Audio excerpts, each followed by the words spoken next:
8장입니다. 로마서 8장 12절부터 17절까지 보겠습니다. 로마서 8장 12절부터 17절까지입니다. 우리 같이 읽어보겠습니다. 로마서 8장 12절부터 17절까지입니다.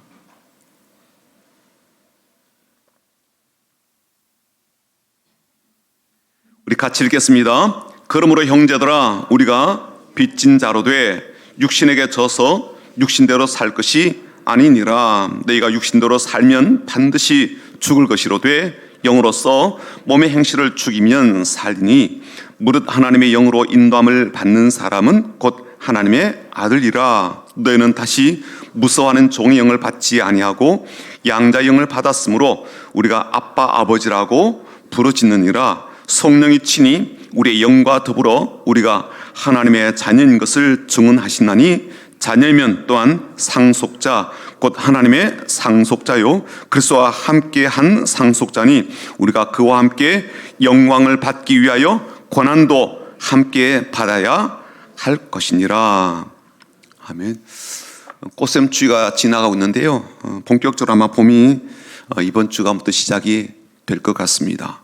이젠 두터운 겨울 외투도 벗고 가벼운 차림으로 봄이 오는 길에 좀 마중 나가보면 참 좋겠다. 아마 금방 개나리가 필 것 같습니다. 이제 우리 교회도 봄을 맞이해서 새생명 전도 축제를 시작하려고 합니다. 그 일에도 기쁨으로 봄을 맞이하는 것처럼 우리 영혼들을 맞이하는 그런 마음가짐이 우리 가운데 가득하기를 원합니다.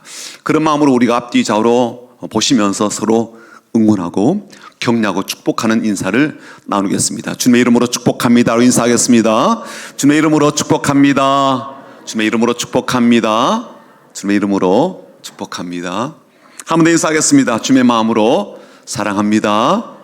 주님의 마음으로 사랑합니다. 주님의 마음으로 사랑합니다. 오늘도 복된 날이 되십시오. 연령대별로 세대를 좀 구분해 보면요, 이렇습니다. 그림을 좀 보여주시죠. 이렇게 구분이 됩니다. 65세 이상을 가리켜서 시니어 세대 혹은 산업화 세대라고 부르는데요, 이 세대는 이제 6.25 전쟁을 거쳤거나 혹은 베트남 전쟁과 연관이 있는 그런 세대입니다. 베이비붐 세대는요 57세부터 64세까지입니다. 연령대 폭이 제일 좁은 그러한 세대인데 대신 인구는 제일 많습니다. 거의 28.9% 정도 되니까 한 30% 가까이가 이 세대에 몰려 있습니다. 이들 세대는요 5.16 군사혁명을 경험했고요, 또 새마을 운동을 아는 세대입니다.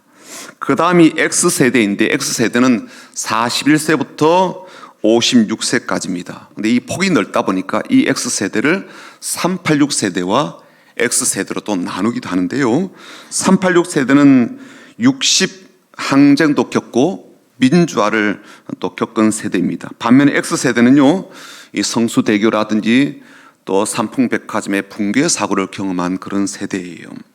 그 다음에 이제 밀레니얼 세대라고 부르는데 Y세대라고 부릅니다. XY 이렇게 나가니까요, Y세대라 부르는데 이들 연령은 26세부터 40세까지입니다. 월드컵에 이제 찬란한 추억도 갖고 있지만 반면에 이 외환 위기도 함께 겪었던 세대입니다. 그 아래 세대가 이제 Z세대입니다. X, Y, Z 이렇게 되는데요, 이들은 이제 15세부터 25세까지입니다. 스마트폰에 가장 최적화된, 가장 익숙한 그런 세대입니다. 그런데요, 이제 몇 해 전부터 MZ세대라 그런 말이 이제 사용되기 시작을 했습니다.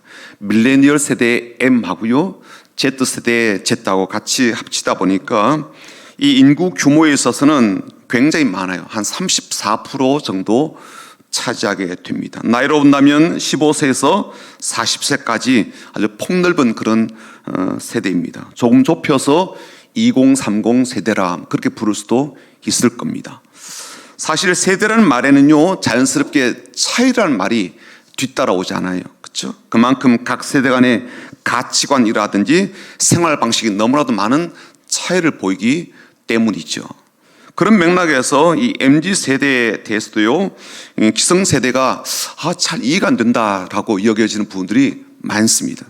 하지만 저는 기성 세대가 반드시 이 MZ 세대에 대해서도 알고 이해하는 것이 필요하다라고 생각이 됩니다. 이유는 뭐냐면 이 세대가 이제 우리 조국 대한민국의 이제 미래를 짊어지고 갈 그러한 주역들이기 때문이죠. 그러므로 우리의 미래가 이들에게 달려있다라고 말을 하더라도 과장된 말이 아닙니다. 그리고 우리는요, 이들과 너무나도 다르다 그러고만 있을 것이 아니라 세대의 화합이라든지 소통을 위해서라도 또 서로의 다름을 통해서 이 최적화된 혹은 최선의 결과를 얻기 위해서라도 우리는 다른 세대에 대한 지식을 좀 공유할 필요가 있을 것 같습니다.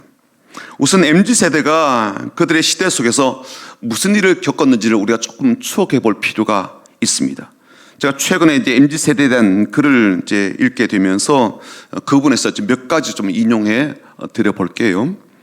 1990년대는요, 세계적으로 이제 냉전 시대가 끝나게 됐고, 신자유주의와 또 세계화가 본격화되면서 이념이나 정치보다도 경제 시대로 이제 돌입했다라고 볼 수가 있습니다. 우리나라도요, 86년에 뭐가 있었죠? 아시안 게임이 있었거든요. 88에는요, 올림픽이 있었고요. 2002년에는요, 월드컵이 있었죠.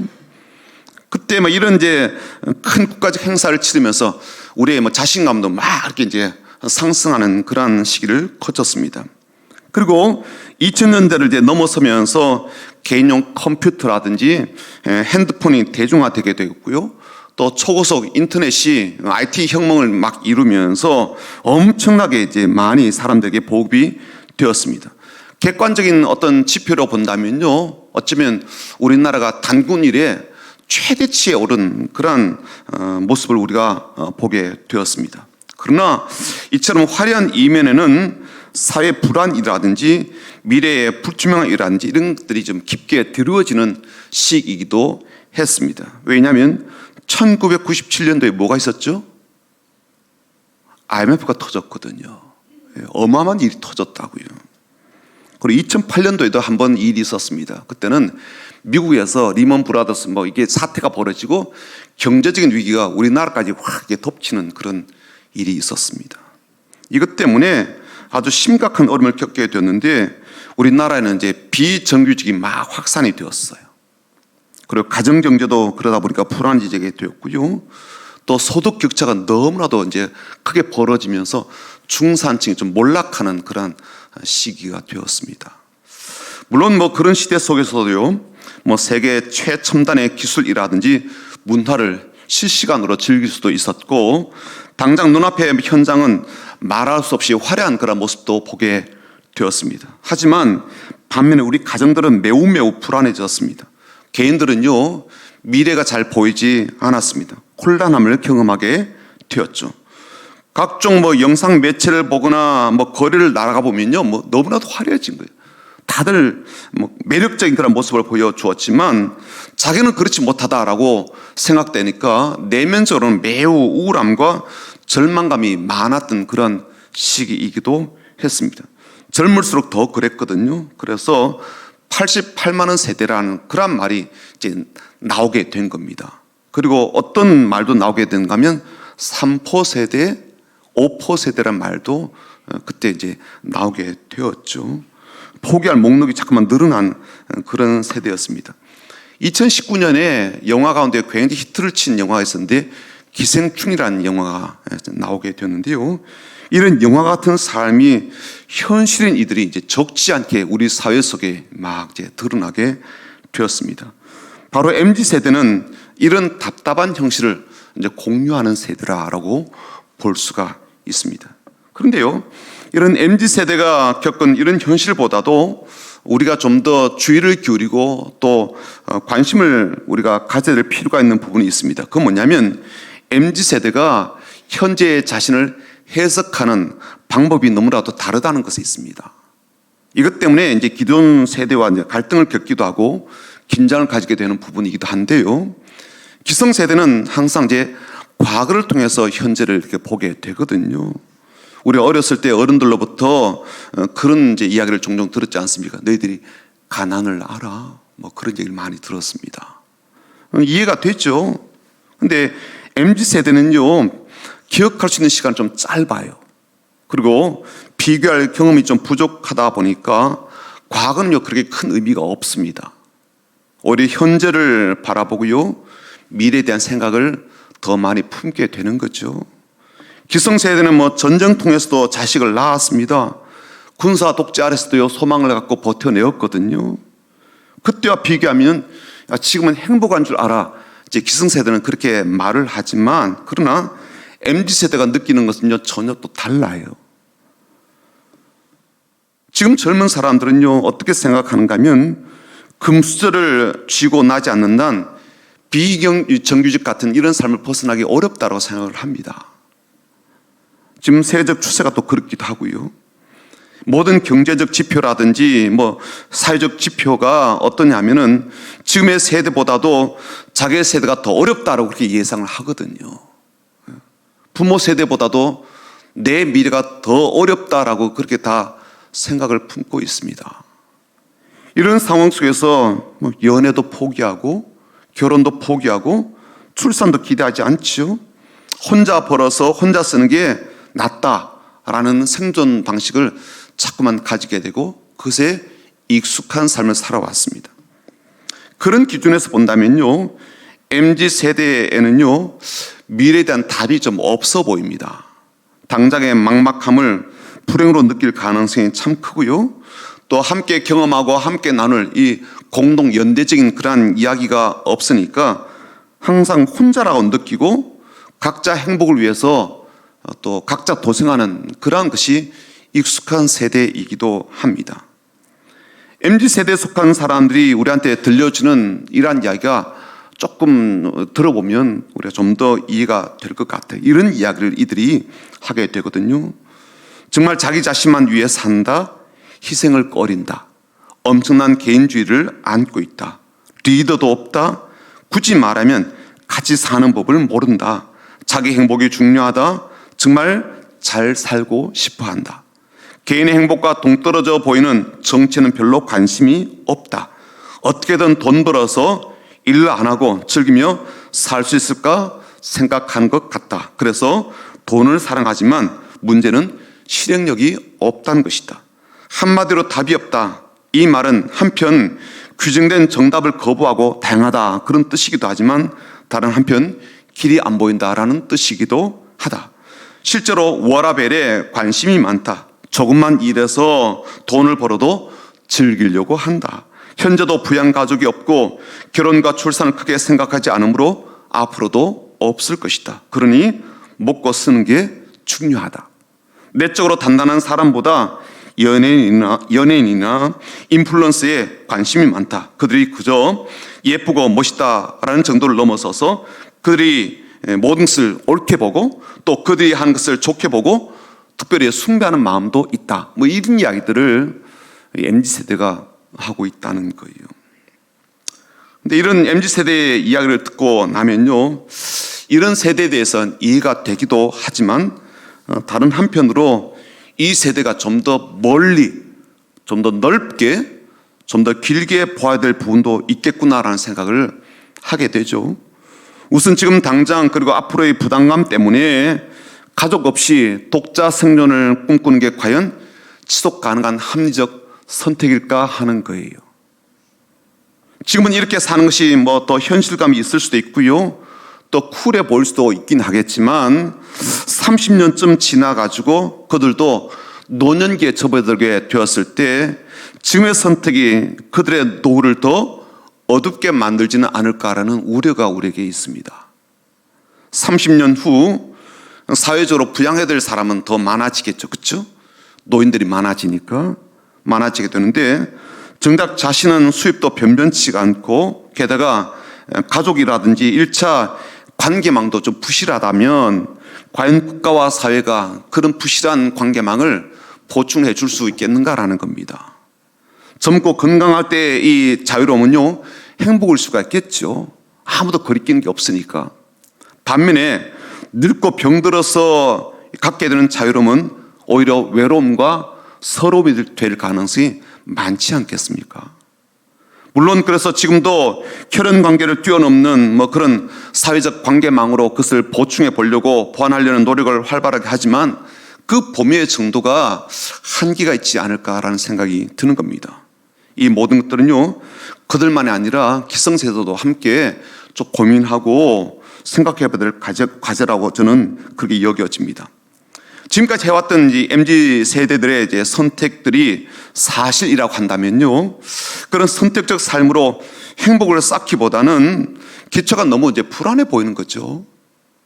무엇보다도 청년이 누리고 바라는 이 자유와 행복이 기본적으로요, 이 자본주의 시스템 가운데 있단 말입니다. 그리고 기성세대가 보여주었던 혹은 기득권층이 보여주었던 그런 자극에 의해서 욕망들을 갖게 된 이러한 부분에 기초할 가능성이 참 많습니다. 이렇기 때문에 더욱더 불안해 보이는 거죠. 젊을수록 기성세대의 정치라든지 사회라든지 종교, 문화, 제도 이런 것들에 거부감이 굉장히 커요. 그러나 역설적이게도 이 모든 구조를 지탱하고 있는 이 물질주의라든지 혹은 자본주의 시스템에는요, 너무나도 쉽게, 너무나도 깊게 통화가 되어 있다는 겁니다. 그러니까 기성세대는 거부하는데 그들이 꾸려놓은 이 시스템은요, 굉장히 익숙하다는 거예요. 그들이 바라는 자유와 행복이 잘 먹고 잘 입고 여행에서 누리는 해방감에서 우선 얻고자 하는 것이라면 이러한 것들이 MZ세대 속에서 얼마나 지속이 될 수 있을까라는 우려가 있는 겁니다. 근데 제가 이런 이제 글들을 읽으면서 이것이 단지 그들만의 생각은 아니라고 여겨졌거든요. 다른 세대들에서요, 자신의 행복을 위해 살고자 하는 그러한 마음들이 없겠습니까? 아무리 자식과 가정을 위해서 희생한 시니어 세대와 산업 세대라 할지라도요, 그들에게도 자신의 행복을 꿈꾸는 그런 마음까지 없다라고 할 수는 없을 겁니다. 물론 세대를 구분하는 것은 그 세대만의 독특함과 다른 점이 있다는 것을 인정하긴 하지만 결국 모든 세대를 넘어서서 삶이라고 하는 것에는요, 공통 분모가 존재하죠. 일단은 생명이 주어지게 되고 이 땅은 내가 살게 되고 그리고 언젠가는 죽는다. 이 사실만큼은요, 세대를 뛰어넘는 공통 분모이지 않아요. 게다가 가족의 행복을 구하든 아니면 공동체의 미래를 생각하는 그러한 것이건 행복이라고 하는 것들을요, 다들 지향하고 있지 않습니까? 행복이 무엇인지에 대한 부분은 개인적으로 혹은 세대별로 좀 다르다라고 할 수가 있겠지만 우리들이 꿈꾸는 그 행복 가운데 MZ세대가 말하는 그 행복이 전혀 없다라고 할 수가 있겠냐고요. 이건 성경이 끊임없이 우리들에게 이제 반복해서 말하는 그런 부분이기도 합니다. 모든 세대를 아우르며 인생에서 겪는 문제가 두 가지라고 이야기를 해주고 있거든요. 첫 번째는 뭐냐면요, 육신대로 사는 겁니다. 이게 큰 문제라는 거예요. 12절과 13절 한번 보십시오. 뭐라고 되어 있는지 한번 같이 읽어보겠습니다. 12절 13절이요. 그러므로 형제들아, 우리가 빚진 자로 돼 육신에게 져서 육신대로 살 것이 아니니라. 너희가 육신대로 살면 반드시 죽을 것이로되 영으로서 몸의 행실을 죽이면 살리니. 육신대로 산다는 것은요, 각 세대마다 지향점과 가치관이 달라도 한 가지 결론에 이른다라는 그런 뜻이 됩니다. 그건 뭐냐면 자신에게 중요하다라고 여기는 것을요, 최고의 가치로 여기는 거예요. 최고의 가치와 중요함의 대상이 나의 성공이건 아니면 내 자녀나 가족의 또 가정의 그런 평안이건 아니면 나의 행복이건 공통적인 것이 뭐냐면 내가 중요하게 여기고 그리고 나에게 가장 큰 행복과 만족을 주리라라고 생각하는 것을 따라 살아가는 것이에요. 이건 다 공통적인 거잖아요. MZ세대는 물론이고 다른 세대도 마찬가지죠. 이렇게 사는 게 뭐가 문제인가라고 할 겁니다. 사람이 성공과 행복과 가정을 위해 살아가는 게 뭐가 그리 나쁜 일이겠습니까?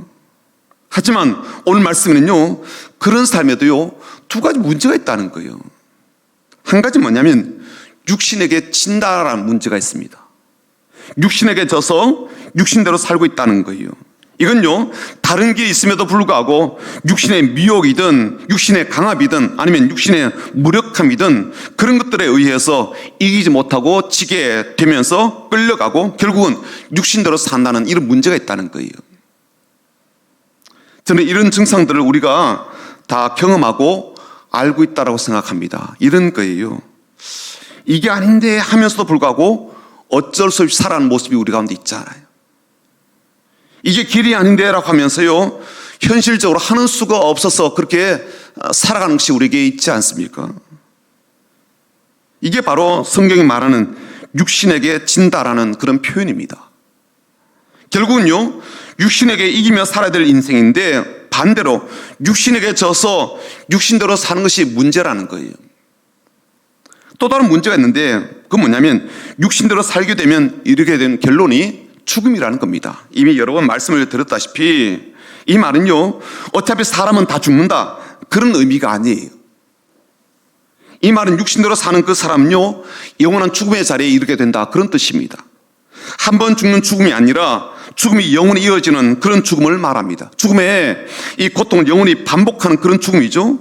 우리가 살아 생전에 겪었던 모든 고통을 넘어서는 그런 극한의 두려움과 가장 절망적인 고통을 겪는 그 죽음을 말합니다. 성경은요, 그것을 하나님과 관계가 단절됨으로 인하여서 하나님께로부터 어떤 생명도 어떤 평안도 어떤 위로도 사랑도 받지 못하고 오로지 심판과 징계와 벌을 받는 상태라고 그렇게 설명을 해요. 어쨌건 모든 세대를 뛰어넘어서 겪고 있는 첫 번째 문제는 육신에게 져서 날마다 육신대로 살아가는 인생이고요, 그리고 그 마지막 종착지는 죽음이라는 거예요. 두 번째, 모든 세대가 겪고 있는 또 다른 문제가 있는데 그것은 고난입니다. 고난을 그냥 고통이라 그렇게 표현해도 의미가 그대로 전달이 됩니다. 모든 사람은요, 고통을 피할 수가 없고 고난을 당하게 되어 있습니다. 빈부귀천을 막론하고 겪습니다. 성별, 나이와 상관없이 모든 인생이 고난을 겪게 됩니다. 정치적인 고통도 겪게 되죠. 경제적인 고통도 겪게 됩니다. 인간관계 고통도 겪게 됩니다. 질병으로 인한 고통도 있고요, 상실로 인한 고통 등 말할 수 없는 그런 고통을 겪게 되죠. 게다가 이 문제를 종교로 해결해 보려고 하는 사람도 이 신앙으로 인한 고난을 겪게 됩니다. 태어나면서부터 고통을 겪지 않고 고통을 모른 채 사는 사람이 얼마나 되겠습니까? 한 가지 고통이요, 다른 고통스러운 것과 연관이 되고 함께 겹치게 되면 그 통증은 감당할 수 없을 만치 강력해지게 되고 또 깊어지게 됩니다. 그래서 우리가 그런 일들을 겪은 것을 트라우마다 그렇게 이야기하지 않습니까? 이미 과거의 일이에요. 시간이 다 지난 일입니다. 그럼에도 불구하고 지금도 계속적으로 그것이 내 삶 가운데 지속되는 것처럼 그렇게 느끼잖아요. 그로 인한 통증, 불안, 두려움이 얼마나 우리가 강력하게 우리의 삶을 음습하고 또 그것을 자녀에게까지 막 강요하는 일들이 생겨난단 말이죠. MZ세대가 그런 가치관을 가지게 된 것도 저는 이 고통과 고난과 무관하지 않다고 생각을 합니다. 그리고 지금 당장은 그런 고통을 겪지 않는다 할지라도 조만간 자신의 젊음을 상실하는 그런 고통을 겪게 되겠죠. 가까운 가족들의 이별을 또 겪게 되겠죠. 직업의 상실과 같은 그런 고통도 겪게 될 것입니다. 어떤 상실은요, 전혀 회복이 되지 않는 평생의 고통이 되는 그런 일도 발생을 합니다. 그러므로 우리는요, 지금도 육신대로 살면서 당하게 되는 죽음과 또 현실 속에서 겪게 되는 다양한 고통의 사건 속에서 각자의 인생이라고 하는 것을 살아내고 있는 거죠. 그런데 그런 삶을 살고 있는 이들에게 하나님께서 두 가지 이름을 주셨습니다. 그 이름이 갖고 있는 의미와 또 그 이름을 통해서 우리에게 깨우쳐주시는 귀한 진리가 저와 여러분 가운데 가슴에 새겨질 수 있기를 주님의 이름으로 축복합니다. 첫 번째 이름은요, 빚진 자라는 이름이에요. 빚진 자. 갚아야 될 부채가 있는 사람, 그런 뜻이죠. 아마 이 자리에서 부채라든지 채무라든지 빚, 이런 말만 들어도요, 치를 떠는 분이 계실 겁니다. 보증 잘못 써가지고 집 다 날리고요, 가족과 자녀가 길거리에 남게 되고 고생한 일을 겪은 그런 분들이라면 부채란 말만 들어도요, 몸서리를 칠 겁니다. 그게 아니더라도 은행 대출을 받아가지고요, 원금과 이자를 다달이 갚아나가는 그런 분들에게도 이 무게감은 상상을 초월할 것이고, 가정 내의 온도도 이 문제로 인해서 올랐다 내렸다 막 그렇게 할 거라고요.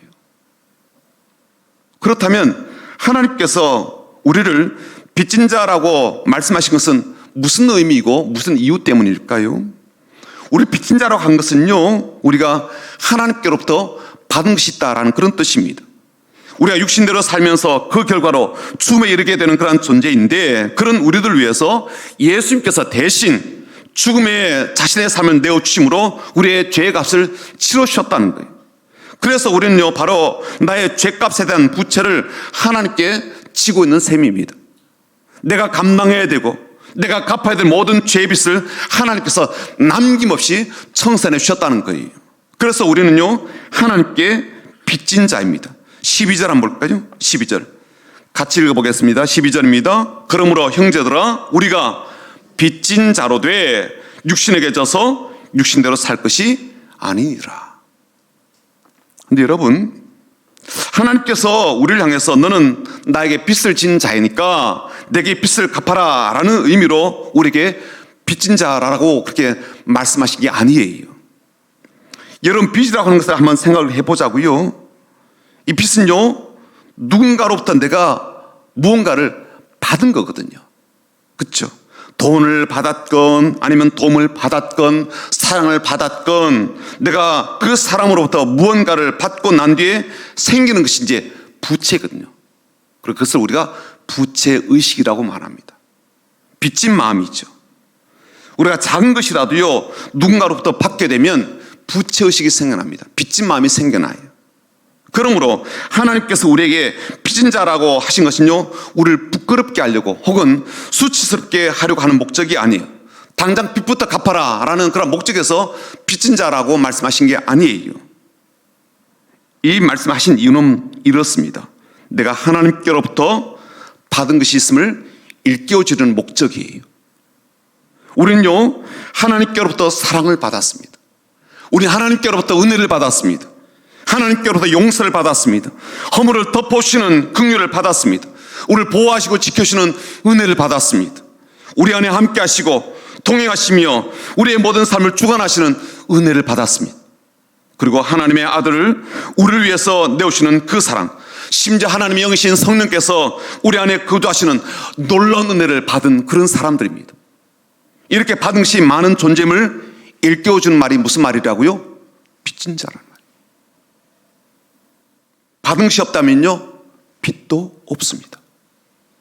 하지만 빚진 자라는 말은요, 그만큼 받은 것이 많다는 뜻이에요. 하나님께 빚진 자라는 말은요, 하나님께로부터 받은 것이 많다는 뜻입니다. 그것을 일깨워주는 말이에요. 저는 지금 매주 이제 수요일마다 출애굽에 담긴 비밀을 함께 살피고 공유하고 있습니다. 이번 주 수요일에 우리가 살펴볼 내용이 뭐냐면은 홍해 사건이에요. 이스라엘 백성들을 하나님께서 애굽에서 이제 탈출시키고 나서 가나안 땅으로 이끄시는 과정 속에 홍해를 거치게 하시거든요. 그런데 우리가 참 의문이 되는 게 뭐냐면, 그 당시에 이 이집트에서 가나안 땅으로 들어가는 길이요, 왕의 대로라고 상인들이 다니는 큰 길이 있었어요. 아주 잘 닦여진 많은 사람이 다니는 길이 있었단 말이에요. 근데 굳이 왜 그 길을 냅두고 애둘러 가는, 게다가 바다가 있는 이 길로 인도하셨는가라는 거예요. 왜 그러셨는가? 왜 하나님께서 그 길로 이스라엘 백성들을 인도하셨는가라는 거예요. 다른 이유들은 뭐 자세하게 제가 수요일에 말씀을 드리겠지만 중요한 두 가지가 있습니다. 한 가지는 뭐냐면요, 심판이에요. 애굽의 정예 군대에 대한 심판입니다. 이스라엘 백성들 뒤쫓고 있는 그러한 군대들요, 홍해에서 심판에 수장시키기 위한 목적 때문에 그리로 이제 인도했거든요. 다른 한 가지는요, 이스라엘의 구원입니다. 하나님의 절대적인 보호, 하나님의 안전, 지키심과 살리심의 구원을 그들 가운데 베풀으시고자 하는 목적 때문에 그래요. 홍해 사건은 그래서 심판과 구원을 아주 명확하게 보여주는 사건입니다. 더 나아가 하나님께서 이스라엘 백성들에게 내리시는 은혜로운 사건이기도 합니다. 전적으로 하나님께서 홀로 행하신 일이니까요. 여러분, 이것이 바로 이스라엘이 하나님께 빚진 자인 이유이죠. 하지만 하나님께서는요, 너 나에게 빚졌으니까 빨리 빚 갚아라고 윽박지르는 거 보셨습니까? 빚진 자라고 하면서 이번에 못 갚으면 이자가 더 늘어날 것이고 더 많이 갚아야 된다라고 하신 적이 있으십니까? 없어요. 그렇게 하시지 않아요. 오히려 하나님은요, 빚진 자라고 하시는 그 말 이면에는 너가 바로 그런 사랑을 받는 존재라라는 사실을 계속 일깨워 주시죠. 그리고 그 사랑에 감격해서 우리가 하나님 앞에서 하나님을 아버지라 부를 수 있게 하시는 것도 깨닫게 해주십니다. 오늘 본문 15절 한번 보십시오. 15절 같이 읽어보겠습니다. 함께 읽습니다. 너희는 다시 무서워하는 종영을 받지 아니하고 양자영을 받았으므로 우리가 아빠 아버지라고 부르짖느니라. 이 사랑이 얼마나 깊고 강렬한 것인 줄 알았던 사도 바울은요, 에베소 교회에 보낸 편지 가운데 이 사랑을 이렇게 노래하였습니다. 한번 보시죠. 믿음을 통해 그리스도께서 여러분의 마음 가운데 살아계시기를 기도합니다. 또한 여러분의 삶이 사랑 안에서 강하여지고 또 깊게 뿌리 내려 모든 성도들이 그리스도의 크신 사랑을 깨닫게 되기를 기도합니다.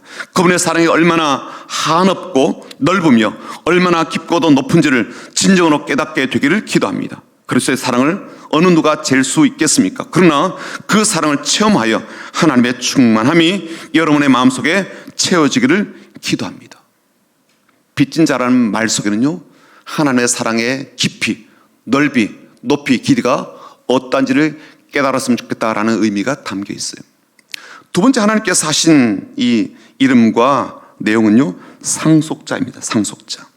하나님은 상실로 인하여 고통을 겪고 있는 자들에게, 그리고 육신대로 살지 않고 믿음을 가지고 살려고 하는 그러한 사람들, 하나님의 영신 성령님의 인도함을 받고 살아가는 사람들에게 상속자라고 말씀하십니다. 사실 우리가요, 우리 욕심이나 욕망을 따라 살려고 하지 않으면 않을수록 어려움이 많아요. 힘겨움이 있습니다. 그런데 그런 상황을 누구보다도 잘 아시는 하나님께서 우리를 상속자라고 불러주십니다. 하지만 이 상속자도요, 경우에 따라서는 아주 불행한 이름이 될 수도 있죠. 누가 상속을 해주고 무엇을 상속해 주느냐에 따라서 그 상속이 복이 될 수도 있고요, 반면에 불행도 될 수 있기 때문입니다. 아버지가 재벌이고요, 잘 나가는 기업주라면 그 상속은요, 행복한 선물이 될 겁니다. 하지만 아버지가 빌린 돈을 갚지 않고 심지어 잔뜩 밀린 병원비를 남겨두고 돌아가셨다면 그 상속은요, 분노와 불행일 것이죠. 오늘 본문 한번 보자고요. 17절입니다. 본문 같이 한번 읽어보겠습니다. 자녀면 또한 상속자 곧 하나님의 상속자요 그리스도와 함께한 상속자니 우리가 그와 함께 영광을 받기 위하여 고난도 함께 받아야 할 것이니라. 사랑과 은혜가 풍성하신 하나님께서 상속을 해주신 분이십니다. 이 세상보다 크시고 온 우주를 기업으로 소유하신 하나님께서 상속의 주인공이십니다. 게다가 우리는요, 그렇게 하나님께서 상속해 주신 것을 예수님과 함께 받는다라고 했습니다. 그렇게 순종하고 희생하시며 하나님의 뜻을 따라서 구원의 계획을 십자가를 통해서 이루신 예수님께 하나님요, 무엇을 상속의 선물로 주시겠습니까? 위대한 왕권과 영광스러운 이름 아닙니까? 세상의 모든 무릎이 주 앞에서 무릎 꿇게 하는 그런 나라를 하나님께서 예수님에게 주셨지 않습니까? 그렇다면 우리가 그런 예수님과 함께 무엇을 상속받겠습니까? 본문은 명확하게 이렇게 밝혀주고 있습니다. 그 주님과 함께 영광을 받겠다라고 이야기합니다. 그 상속받음이 영광이고요, 그 상속의 내용이 영광스러운 것들입니다.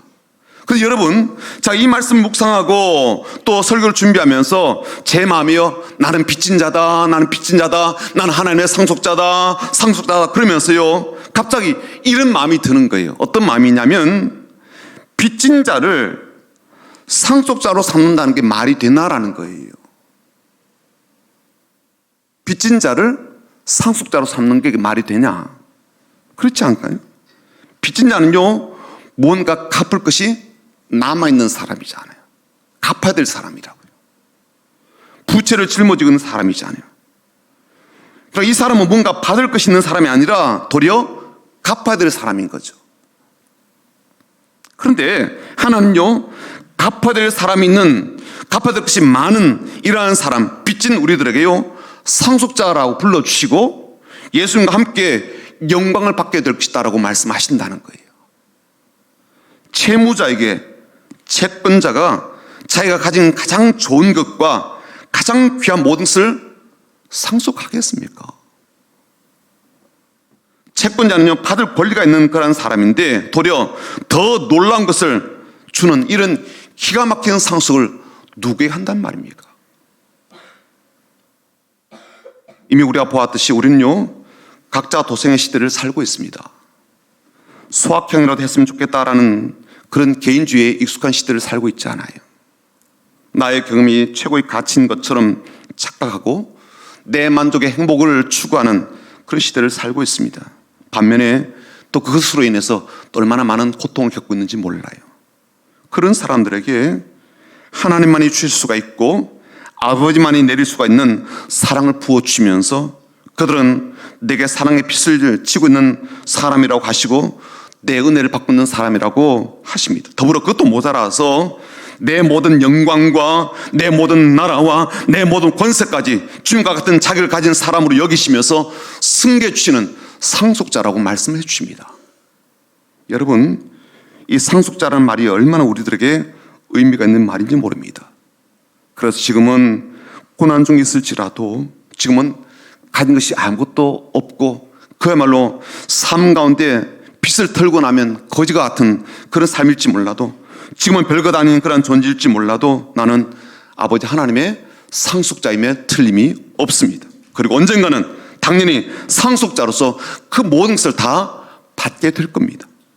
이미 사랑을 받은 빚진 자일 뿐만 아니라 앞으로 기업을 받을 상속자가 하나님께서 우리에게 주신 이름임을 잊지 않으면서 육신대로 살지 않고 하나님의 영의 인도함을 받아 살고 앞으로도 주님과 함께 그렇게 받게 될 영광을 기대하고 상속을 소망하면서 오늘도 고난과 어려움을 잘 견디며 이겨나가는 하나님의 사람, 하나님께 빚진 자, 하나님의 상속자가 다 되시기를 주님의 이름으로 축복합니다. 아멘. 욥의 고백이란 찬양 같이 부르고